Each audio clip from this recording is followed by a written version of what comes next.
obstetric hemorrhage is the leading cause of maternal morbidity and mortality worldwide, accounting for up to half of all maternal deaths in some countries and approximately 10% of all direct maternal deaths in the UK. 80% of maternal morbidity is associated with postpartum hemorrhage, and a significant proportion of this is likely to be preventable.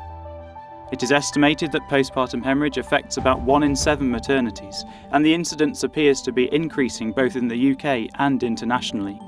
Postpartum hemorrhage causes harm and is made worse by failure of recognition and delays in treatment.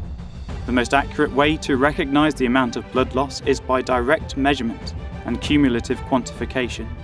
So how do you quantify blood loss? Weigh blood-soaked items like Inco sheets and swabs. Measure blood using calibrated equipment such as under-buttock drapes and containers. First, let's talk about weighing blood loss. To establish the amount of blood loss, place the blood-soaked item on a scale, subtract the dry weight from the blood-soaked weight to determine the value of blood loss. As a general rule, 1 milliliter of blood weighs approximately 1 gram. For example, if the dry weight of an item is 40 grams, and this item weighs 140 grams when saturated, then 140 grams wet weight minus 40 grams dry weight equals 100 milliliters blood loss. You must make sure to weigh all blood-soaked items, materials and clots. Now let's talk about measuring blood loss in containers.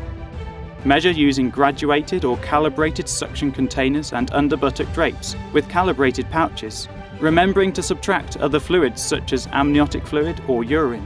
For example, if the under-buttock drape has collected 750 milliliters of fluid, subtracting 250 milliliters of wash fluid equals 500 milliliters of blood. It isn't, however, always this straightforward, since it can be hard to know how much urine or amniotic fluid there is in the container.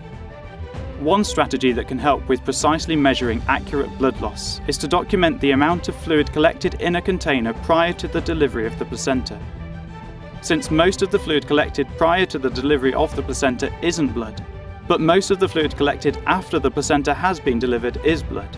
From here, we need to ensure cumulative blood loss is documented by keeping a running total.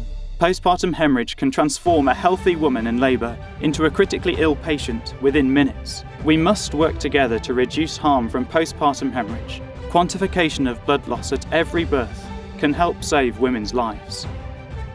This video has been co-produced by A1, the Association of Women's Health, Obstetric and Neonatal Nurses, promoting the health of women and newborns, and OBSCYMRU, the Obstetric Bleeding Strategy for Wales, a quality improvement collaboration. For more information about OBSCYMRU, contact us at obs.cymru@wales.nhs.uk. For more information on A1's postpartum hemorrhage project, please visit pphproject.org. To access and download A1's summary of the research on quantification of blood loss and to access their other support materials, go to www.pphproject.org/resources.asp.